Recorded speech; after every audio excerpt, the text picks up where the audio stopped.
दौड़ते हुए आता है और शिहाओ के कंधों पे चढ़ जाता है और उसे वो टेक्निक सिखाने लगता है और उसे वो परफॉर्म करके बताता है, जिसके बाद शिहाओ भी वैसा ही करता है जैसा कि चैफ ने सिखाया था। और तभी शिहाओ अपना पहला ट्रांसफॉर्मेशन करता है और वो होली वर्ल्ड में चेंज हो जाता है और उड़ने लगता है। और वहाँ हमें पता चलता है कि जो भी 72 ट्रांसफॉर्मेशन टेक्निक को यूज करके जिसकी भी बॉडी में चेंज होगा, कुछ वक्त के लिए वो अपने टारगेट की स्ट्रेंथ और टेक्निक को भी यूज कर सकता है। और इस टेक्निक को यूज करते हुए शिहाओ फायर अटैक करता है, जिससे चैन बाल बाल बच जाता है और तभी शिहाओ कार्ल की बॉडी में ट्रांसफॉर्म हो जाता है। और यहाँ शिहाओ को लगता है कि ये टेक्निक तो यूचेन की फेनिक्स टेक्निक से भी बेहतर है, क्योंकि अभी उसकी टेक्निक अधूरी है। ऐसा सोचते हुए शिहाओ दोबारा से ट्रांसफॉर्म हो गया था। इस बार वो यूचेन की बॉडी में ही ट्रांसफॉर्म हो जाता है, जिससे शिहाओ को तो बड़ी मजा आती है, मगर यूचेन को ये पसंद नहीं आता और वो शिहाओ पर अटैक करने लगती है। तो शिहाओ उसके अटैक से बचते हुए वहाँ से भागने लगता है। अब नेक्स्ट सीन में हम देखते हैं शिहाओ एक वाटरफॉल के पास बैठकर सोच रहा होता है अपनी फैमिली और स्टोन विलेज के बारे में, और सोचते हुए वो परेशान हो रहा था कि तभी वहाँ पर शिहाओ के ग्रैंडपा यानी कि स्टोन विलेज के पैट्री आ जाते हैं, जो कि शिहाओ से पूछते हैं कि तुम यहाँ बैठकर किस बात की चिंता कर रहे हो। तो शिहाओ ग्रैंडपा को बताता है कि अब उसे सी किंगडम वापस जाना होगा और आने वाले टाइम में हो सकता है वो और दूर चला जाएगा। और ये सोचते हुए उसे अपने स्टोन विलेज की फिक्र हो रही थी। तो ग्रैंडपा उसे समझाते हैं कि तुम्हें अपने रास्ते पर आगे बढ़ना होगा, तभी तुम कुछ अचीव कर पाओगे और स्टोन विलेज तुम्हारे लिए बैरियर नहीं बनेगा। और रही खतरे की बात, तो हमारे स्टोन विलेज ने ना जाने कितने डिजास्टर से मुकाबला करके सरवाइव कर लिया है, तो तुम्हें इसकी फिक्र करने की जरूरत नहीं है। हम सब बिल्कुल ठीक रहेंगे, तुम बस आगे बढ़ो और मैं हमेशा तुम्हारे वापस लौट के आने का वेट करूंगा। फिर सीन चेंज हो जाता है और हम उस दिन का सीन देखते हैं जब शिहाओ को अपने सी किंगडम वापस जाना था। अब शिहाओ शील्ड टेलीपोर्ट फॉर्मेशन के पास जाता है, जिसे गॉडल्यू ने बनाया था, जिसकी मदद से वो अपने सी किंगडम वापस जाने वाला था। तभी शिहाओ अपने मॉम डैड के पास जाता है और बताता है कि सी किंगडम में उसने एक डिवाइन शील्ड फॉर्मेशन बना रखा है, तो अगर अपर वर्ल्ड के जायंट डायरेक्टली अटैक नहीं करेंगे तो उनके सी किंगडम को उससे कोई भी खतरा नहीं होगा।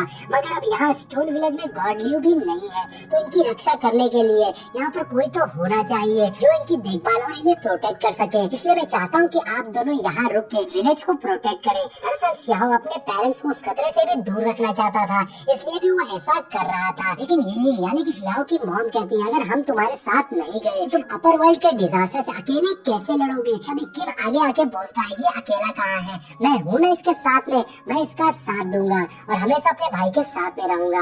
अब ये देखकर जेन और स्टोन विलेज के लोग भी आगे आ जाते हैं, जो शिहाओ की मदद करने वाले थे, और वो सभी उसका हौसला बढ़ाते हुए कहते हैं कि हम सभी शिहाओ के साथ में हैं। अब शिहाओ की टीम धीमे धीमे बड़ी हो रही थी और वो सभी शिहाओ के साथ सी किंगडम जाने को तैयार हो गए थे। इसके बाद शिहाओ कॉल से पूछता है गॉडल्यू के बारे में, तो कॉल बताता है कि गॉडल्यू हमें वहीं पर बैटल एरिना में बैटल फील्ड में ही मिलेंगी। फिर शिहाओ उस टेलीपोर्टेशन एरे में चला जाता है, जिसके थ्रू वो वापस सी किंगडम को लौट जाता है। मगर शिहाओ को अभी भी अपने पेरेंट्स की फिक्र हो रही थी। अब दूसरी ओर शिहाओ के डैड समझ गए थे कि शिहाओ ने ये सब उन्हें मुसीबत से दूर रखने के लिए किया है, लेकिन शिहाओ की मॉम को अभी भी शिहाओ की फिक्र हो रही थी, जिसपे शिहाओ के डैड बताते हैं कि जब गॉडल्यू और कॉल जैसे मास्टर हमारे बेटे के साथ में है तो उसे कोई नुकसान कैसे हो सकता है, इसलिए तुम उसकी फिक्र मत करो। और वैसे भी हमारा वहाँ पर होना शिहाओ का ध्यान भटका सकता है और इससे वो मुसीबत में पड़ जाता है। नेक्स्ट सीन में हम गॉडल्यू को देखते हैं, जिसके पास में एक बर्ड आती है। अब गॉडल्यू उस बर्ड से पूछती है कि तुम्हें क्या टास्क दिया गया है, यानी गॉडल्यू उस बर्ड से इंफॉर्मेशन निकाल रही थी। अब सीन चेंज हो जाता है और हम शिहाओ को सी किंगडम के पैलेस में देखते हैं, जहाँ शिहाओ के साथ यूचेन और किम भी मौजूद होते हैं, जो उसका साथ देने के लिए वहाँ पर आए थे। और वो सभी पैलेस के एंट्रेंस पर आ जाते हैं और अब शिहाओ की आर्मी भी बिल्कुल तैयार हो गई थी, क्योंकि अब वो दिन आ गया था जब अपर वर्ल्ड और लोअर वर्ल्ड के बीच में जबरदस्त जंग होने वाली थी। अब शिहाओ काफी गुस्से में था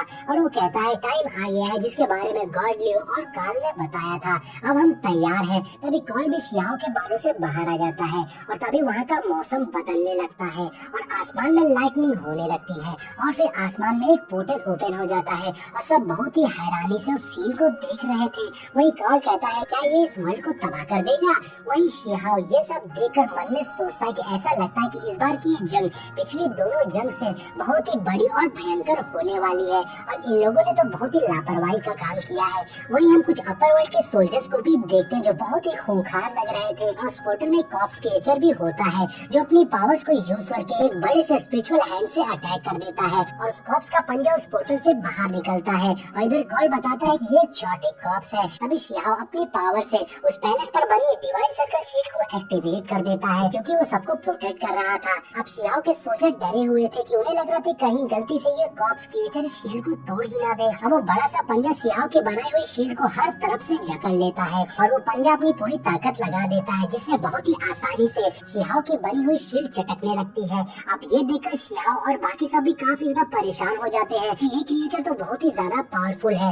लेकिन तभी यहाँ पर एंट्री होती है गॉड लियो की जो अपनी पावर्स का यूज करके उस डिवाइन सर्कल शील्ड को हील करके उस शील्ड पे पावर्स डालने लगती है और गॉड लियो की पावर्स बहुत ही ज्यादा थी जिससे उस क्रिएचर को पीछे होना ही पड़ता है और वो बड़ा पंजा उस शील्ड से हट जाता है। यहाँ उस शील्ड में गॉड लियो की एनर्जी दौड़ रही थी लेकिन ये जंग तो अभी बस शुरू हुई थी और तभी उस अपर वर्ल्ड के पोर्टल में से एक बंदा अपने बीच पर बैठकर बाहर आ जाता है सी किंगडम पर अटैक करने के लिए और उसके हाथ में एक बहुत बड़ा सा एक्स होता है और फिर उस एक्स से ये सी किंगडम के ऊपर हमला कर देता है और सामने खड़ी गॉड लियो जो अपनी पावर्स को यूज करके अपनी स्पिरिचुअल वाइन से उस बंदे पर हमला करती है और उनके एक ही अटैक से वो बंदा और उसका बीस्ट एक ही झटके में खत्म हो जाते हैं। अब वो पोर्टल बंद होने लगता है और गॉड लियो के साथ शिहाओ और उसके साथी भी उस पोर्टल को ही देख रहे थे और इसी के साथ में ये पार्ट यहीं पर एंड हो जाता है।